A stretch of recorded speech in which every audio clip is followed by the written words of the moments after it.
I'm going to turn it over to our first speaker, who is Merald Clark. He's a nature assistant at Morningside Nature Center in Gainesville, where he's been working for the last 10 plus years. He's a natural science artist and an educator for 47 years. So thank you very much, Merald Clark, for joining us.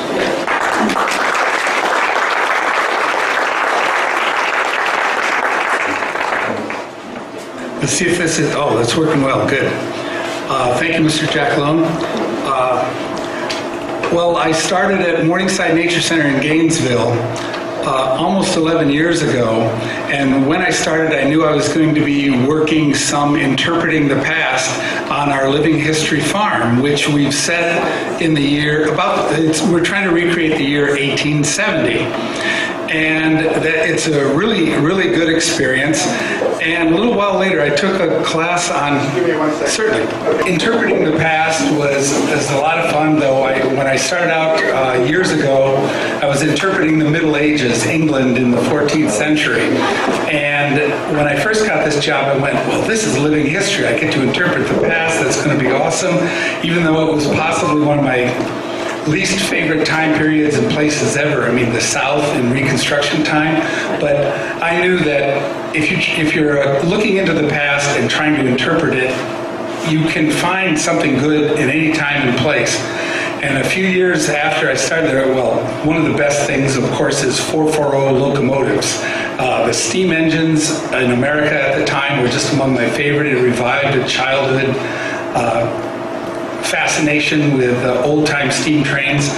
And then I found a book we had in Morningside. I think the guy's name is James, but his last name was Earl. James Earl had a wonderful book where he did a lot of photography about John Muir. And I hadn't read anything about John Muir for probably since college back in the 70s, Environmental Attitudes and Concepts class. Well, then I started reading up on it, and John Muir crossed Florida on a path hewn for the locomotive. And my friend Clyde Holman and I were looking into the old railroad, the Florida Railroad, and that's the path that John Muir crossed Florida by, because he said it was so watery and vine-tied that he could cross Florida by no other path than that hewn by the locomotive. So anyway, I got fascinated in both, and Clyde and I took several trips to Cedar Key, to Fernandina, just to explore the path of the old Florida Railroad, which we call beating a dead iron horse tours. And also following John Muir, and I recreated a few of the walks. Like, he did his about 7 days walking to cross Florida, and I've done little bits of that here and there, and I've probably done about 2/3 of the entire walk.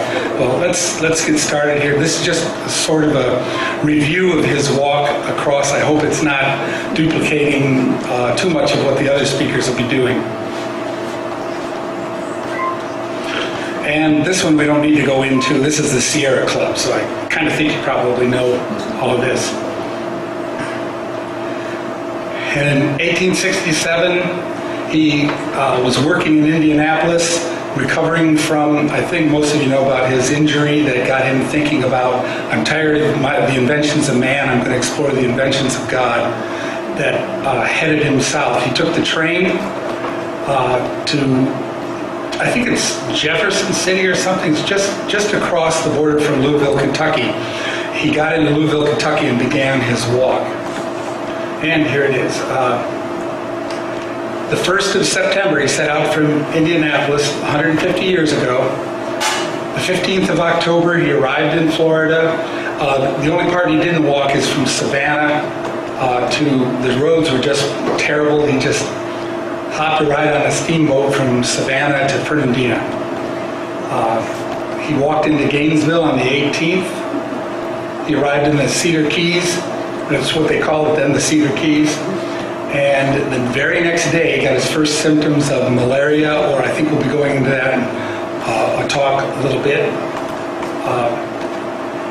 And then it was about 11 weeks, he was recuperating, and he caught the island bell for Cuba.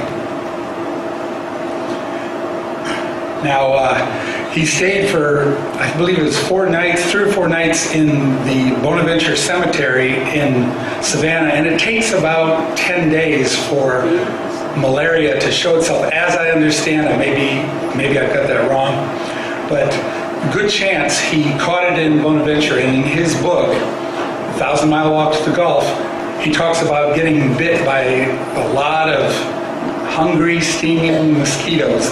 This may have been the night that he contracted malaria. We can't be sure, of course. He did make a deal. His first night, he went down to the dunes to look for a place to sleep because he had no money to pay for lodging. He was waiting for his brother's telegram to come in to wire him some money. And the first night he made some kind of deal. He says, well, if I get to keep doing this, if I get malaria, okay, I really hope I don't. But he kind of made a deal, and well, he ended up getting malaria.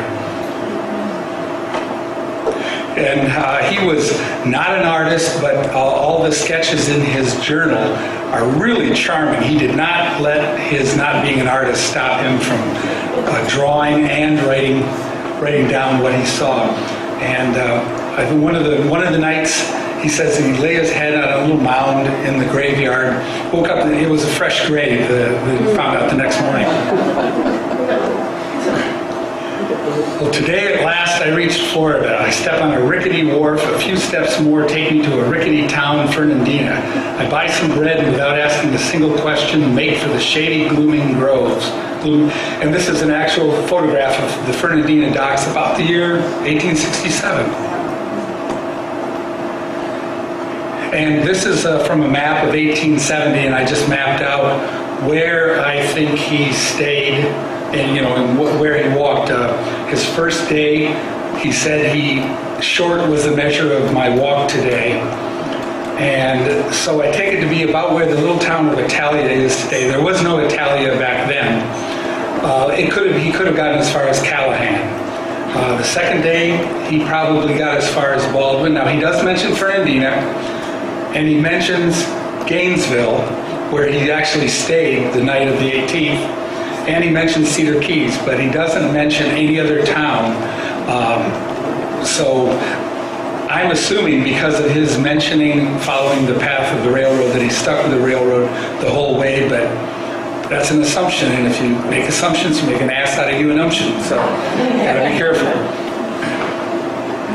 And he had just lots of quotes, and this is a leftover from a PowerPoint I did several years ago, where I like to take photographs when I make walks along this path. I try to make the walks at the exact day that he made the same walk years earlier, and I try to photograph things that he mentions in his journal.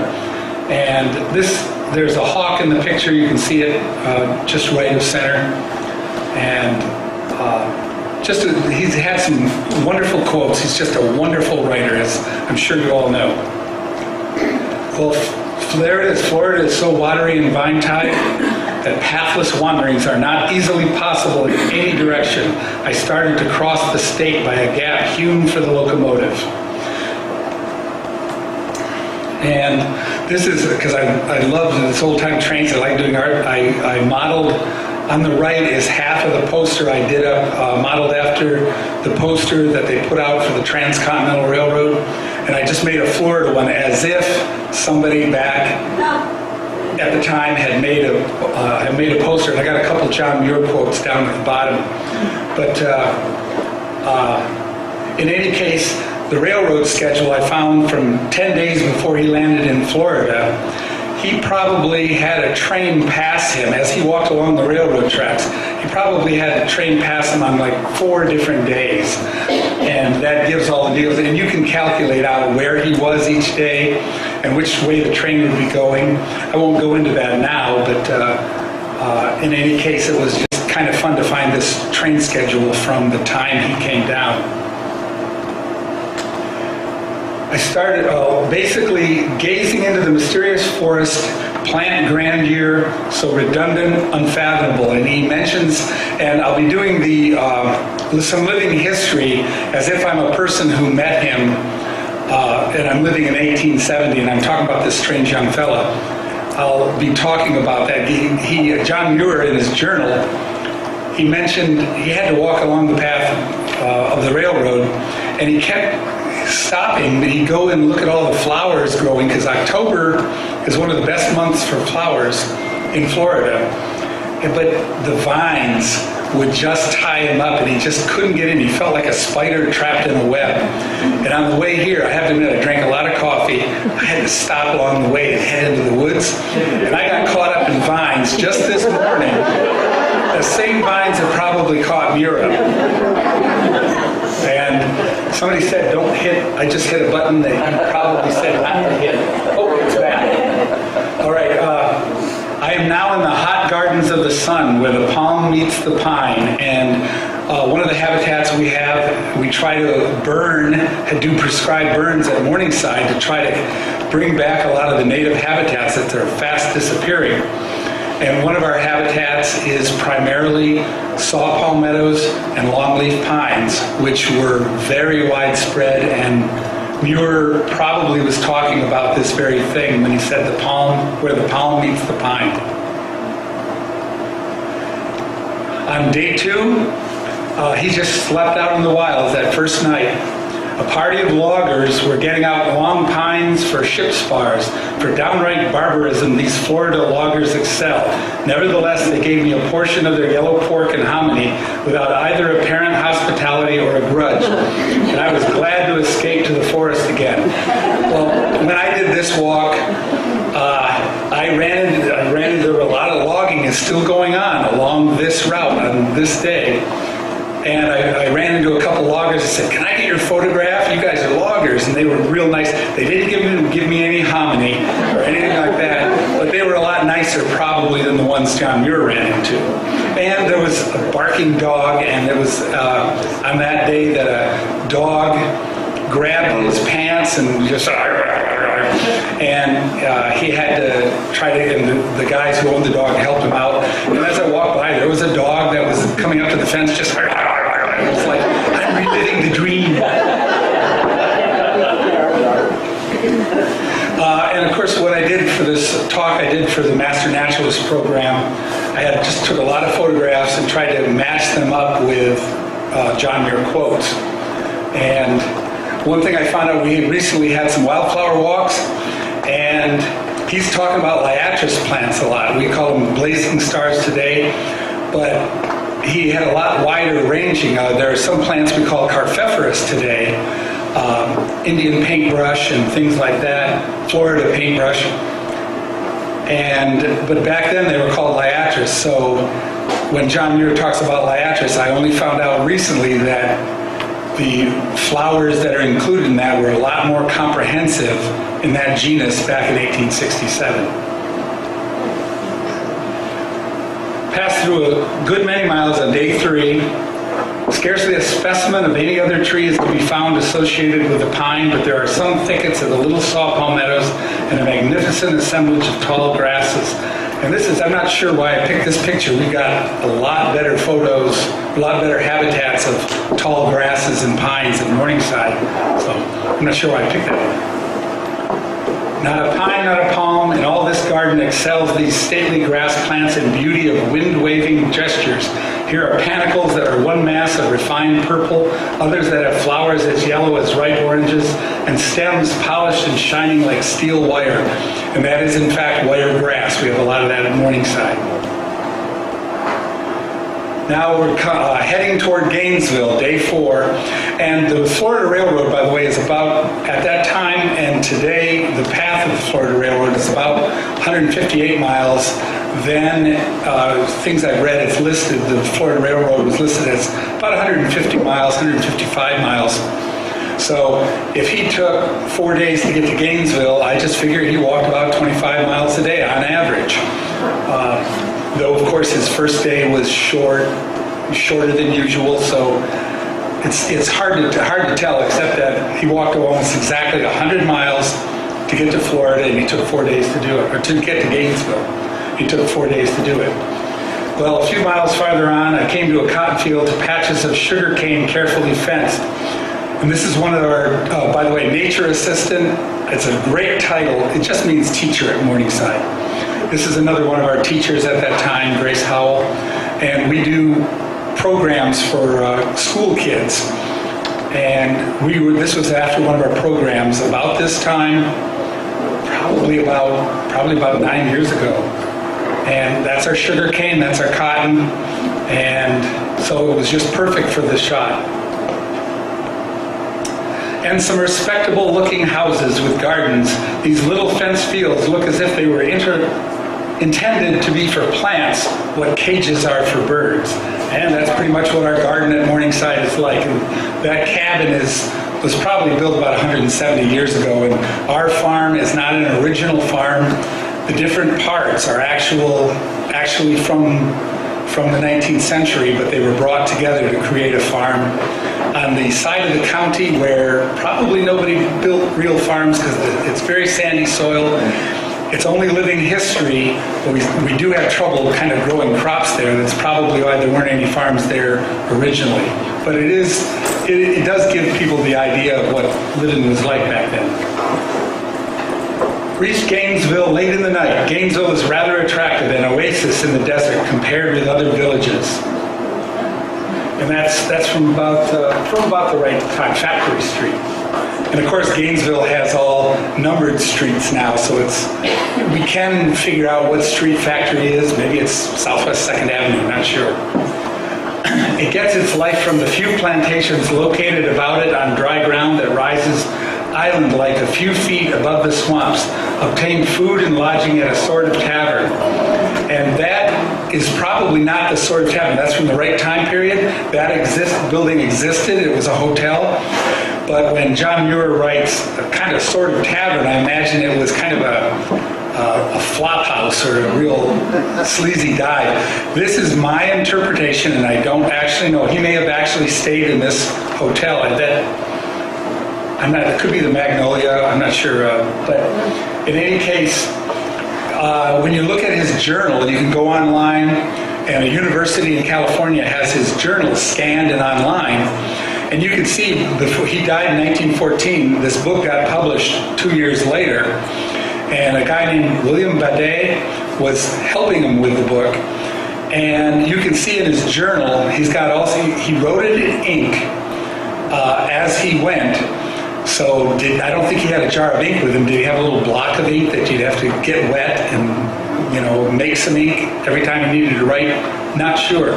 But he made annotations in pencil, and obtained food and lodging at a sort of tavern was added in later. And I have no idea whether when he was recovering here in Cedar Key, was he making notes, or was it decades later when he was getting ready to publish this journal? Is that when he made notes and he had to think back 30, 40 years? So some of these things we're not sure about. He departed Gainesville his 5th day, dry land nearly all day, encountered limestone, flint, coral, shells, etc. And I tried to find someone. I did this walk, and this is not from the day I did the walk. This is from Morningside. That's the chimney of our cabin. But in any case, I did find a few fossils on the way walking from Gainesville out to Archer and beyond. Had a long walk after nightfall, day 5, hoping to discover a house, became very thirsty and often was compelled to drink from slimy pools groped for in the grass with a fear of alligators before my eyes.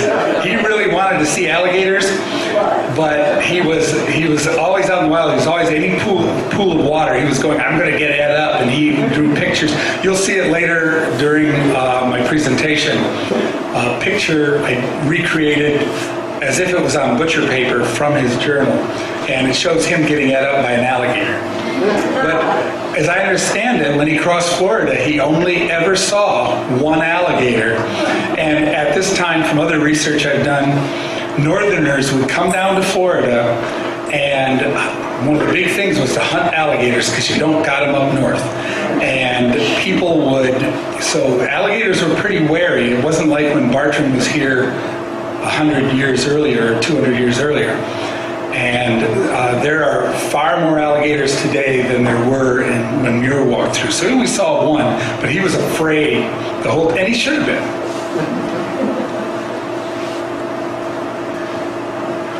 swamp very dense. During this day's journey, almost one continuous sheet of water covered with aquatic trees and vines. Well, one day at Morningside, I was talking about when Muir walked into Gainesville, he was stopped by a black fella on near the railroad tracks, and the guy asked him, said, just talking casually, do you have any valuables? And Muir said, no, not really, big bunch of plants and stuff. And then the guy was asking him where does he keep does he have a 6-iron? Where does he keep that? And Muir just kind of patted it and said, I let people find out where I keep my 6-iron. He was not packing one, but he scared the guy. The guy kind of stepped aside and let Muir go on his way just before he came into Gainesville. And I was wondering about this going, that is a real lame robber. He's a terrible robber. What is wrong with this guy? And I was talking to the farm manager at Morningside, and she says, well, 1866 was a great cotton year for Gainesville. Everybody went into cotton the next year. They hired, and I found it in the newspapers of the period, and a lot of people, they brought in a lot of freedmen, former slaves from the Carolinas, to work all the cotton fields. And the following year, in 67, everybody was getting ready. It was going to be a great year. Well, 67 was a little bit like this year, 150 years ago. It was very rainy, and it ruined the crops. And when the rains kind of stopped in August or September, the caterpillars came. The cotton crops were ruined. All sorts of freedmen were stuck here and were not paid and could not get back to their families in the Carolinas. And no doubt that this guy that tried to rob Muir had no idea that any of this was going on. But this guy was no doubt he didn't want to be a robber. He was forced to be. He was getting very hungry. He had no pay. The plantation owners are not going to pay freedmen for work that wasn't done because there was no work to do. So desperate times meant this guy had to try to be a robber, but he obviously did not want to be. He was very bad at it. But the continuous sheet of water, it was a very rainy year. And then the day 6, he arrived at night at the house of Captain Simmons, one of the very few scholarly, intelligent men that I've met in Florida.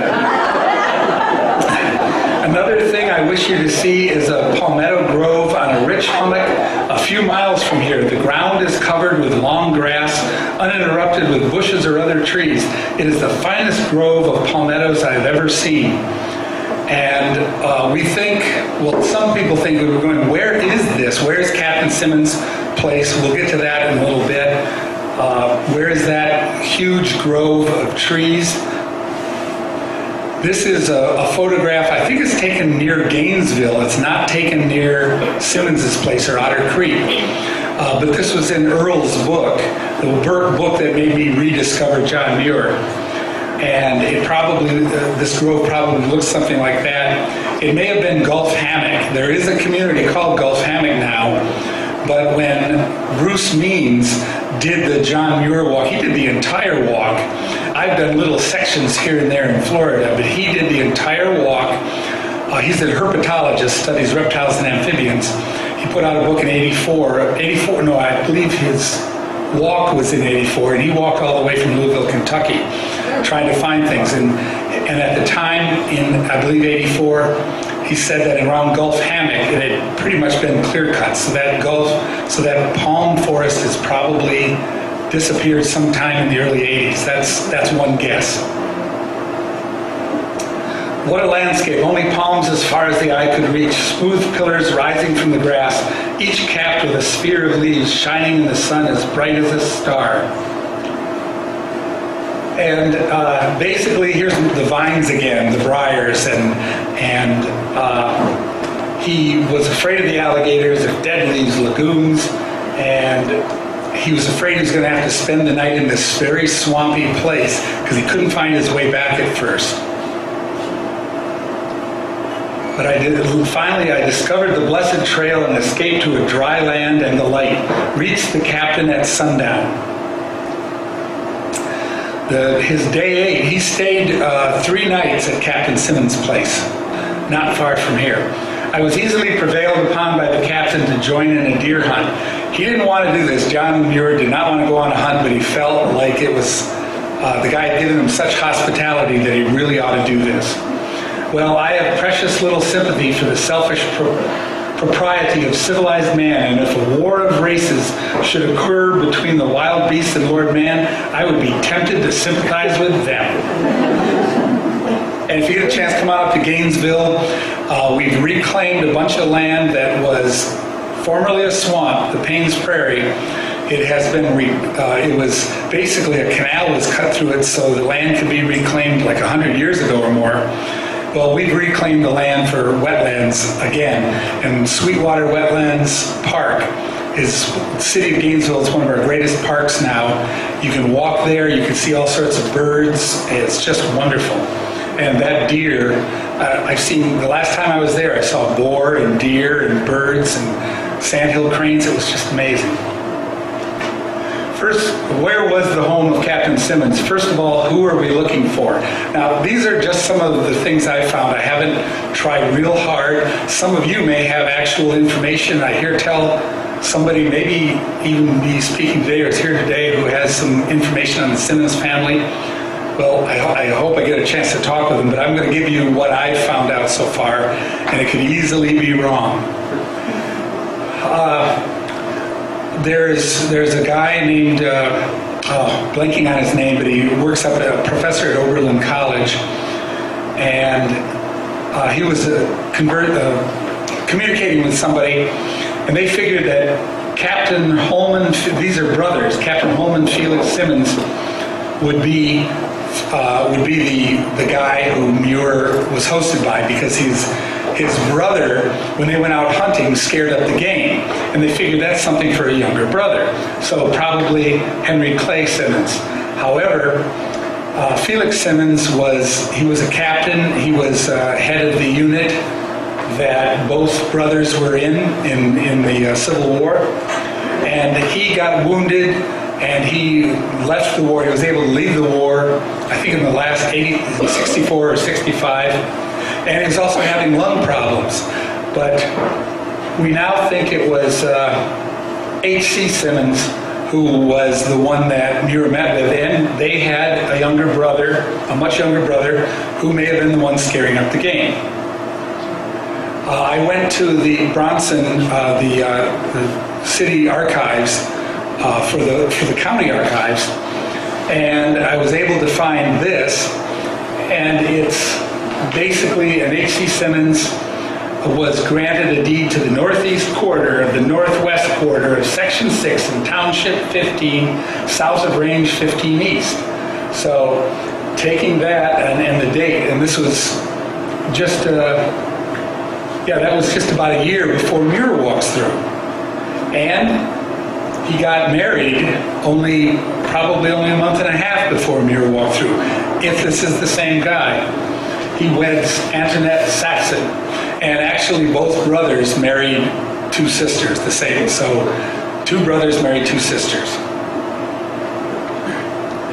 Well, I took this is, I believe, an 1876 map of Levy County showing the sections in the townships, and I located where that previous deed might be. And then I went to Google Maps, or actually sometimes I go to Gmaps, Pedometer, or Google Maps, or Google Earth, and located about where I thought it should be. And I saw, when you zoom in very close, I'm not sure how well that's showing up, but it looked like a clearing that might be where there were foundations of a farm or of buildings from long ago. Now, this could be a neighbor. It's quite close to where the deed said H.C. Simmons had property, quite close. But I would imagine there are other people living nearby. Is this more recent? Is this 20th century? Don't really know, but when you're looking for something and you see something that might be it, you just kind of go, yeah, I hope that's it. So my friend went on one of our trips, Beating a Dead Iron Horse tours, we went looking for this. This is the foundation. This is those two views, the previous one and this one, are taken about 4 years apart, and Google Maps updates its satellite views. I don't know if it's every year, every 2 years. So they look different, and the one from 4 years ago is less overgrown. So don't know if that means anything. But we went looking on St. Patty's Day back in 2013, and there were some ruts going across the verge there. And I believe we went into the woods in that one up on the right. We should have been going into the woods there, and we were just sneaking into the woods, not our property. We were just saying, well, let's go explore these woods and hope we don't get caught. Probably we won't. But when we went up in this other area, we thought we were in the right place. We went up into it, and we did find a hunting blind, and we're going, that made us a little nervous. I didn't think this is hunting season, but let's go. I mean, it's springtime, so when we went back and checked, it was turkey hunting season. We could have been shot. We were a couple turkeys walking in the woods.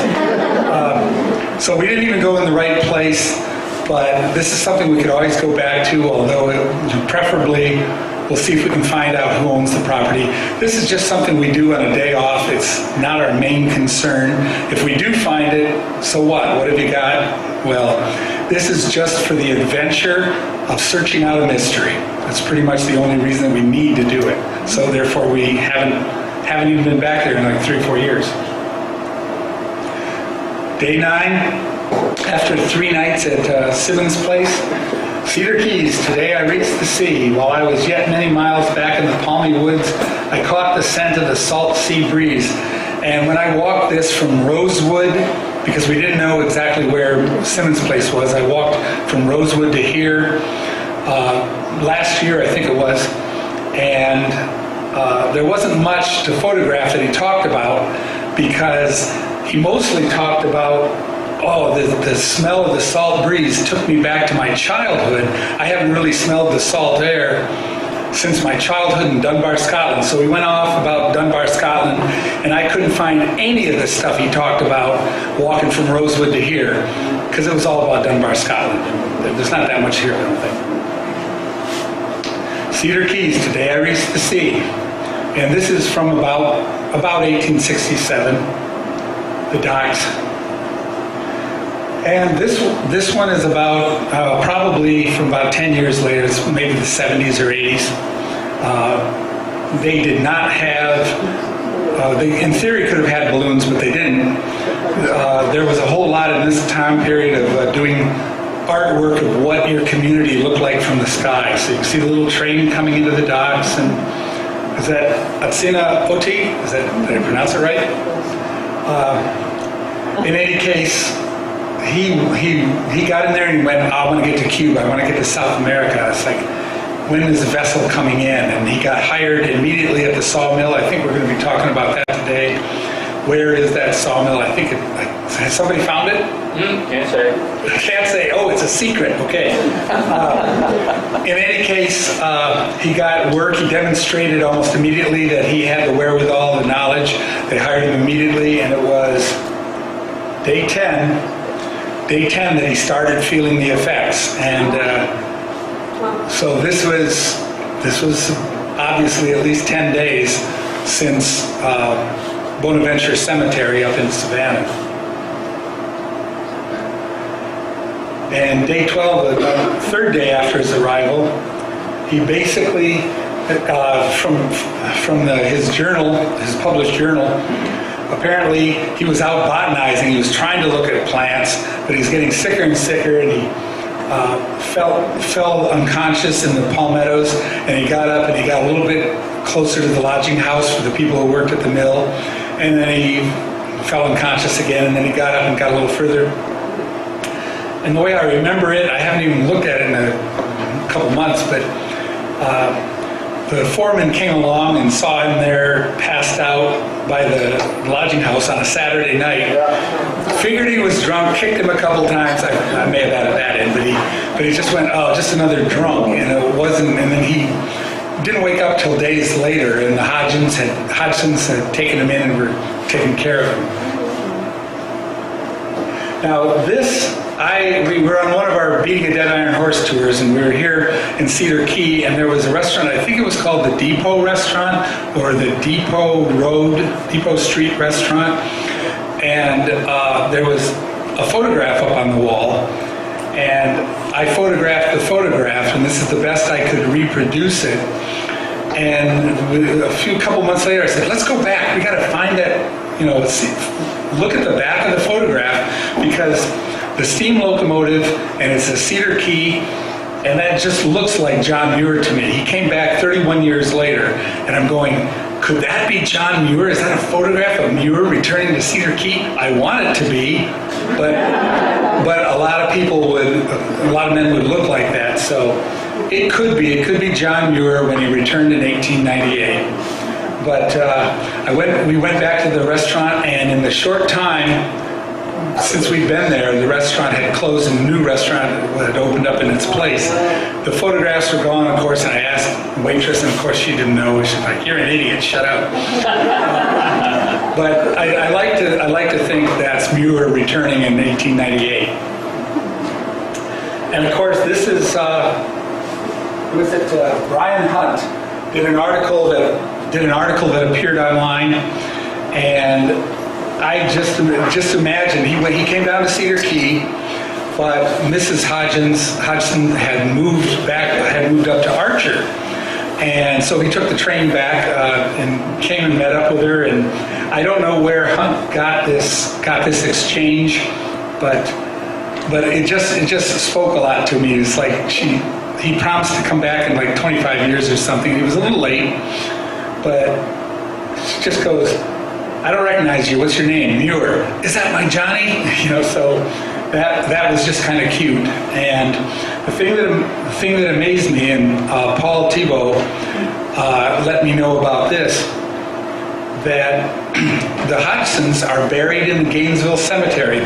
The first Gainesville was founded in like 1853, 1854, because the rail line was going through the area, and it was created to be the capital of Alachua County along the railroad line, taking over from Noonanville. Well, don't know why they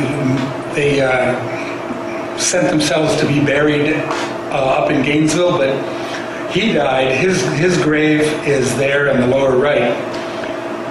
He died 5 years after Muir stayed here, 4 or 5 years. And his body was apparently sent out to Gainesville even back in 1872.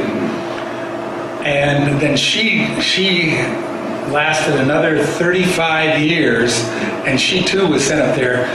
And if you look at the gravestones around it, there are a lot of kids that were born. You go, "Hey, this one, Rebecca, was 8 years old when Muir was here." And you look at the ages, and Muir must have been unconscious with these kids running around, maybe jumping on the bed for all I know. But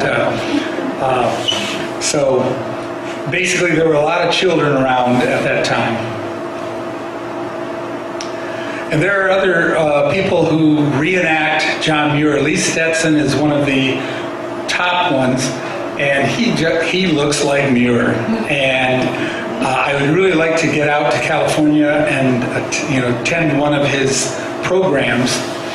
And when my supervisor said, "Well, 1870 is perfect.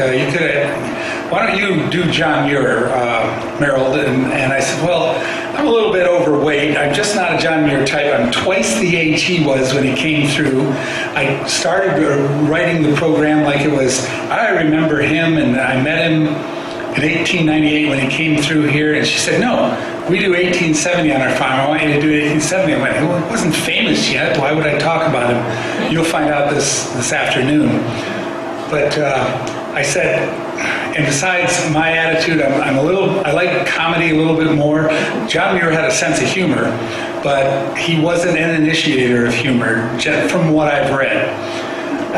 And so I said, it just wouldn't be appropriate for me to do John Muir, but I've always found it a little easier I'm going to be a guy who met him. I'm going to make up this character, Deuteronomy Clark, and Deuteronomy met him, and and he's already doing something very unusual, walking through that 1,000 miles by himself.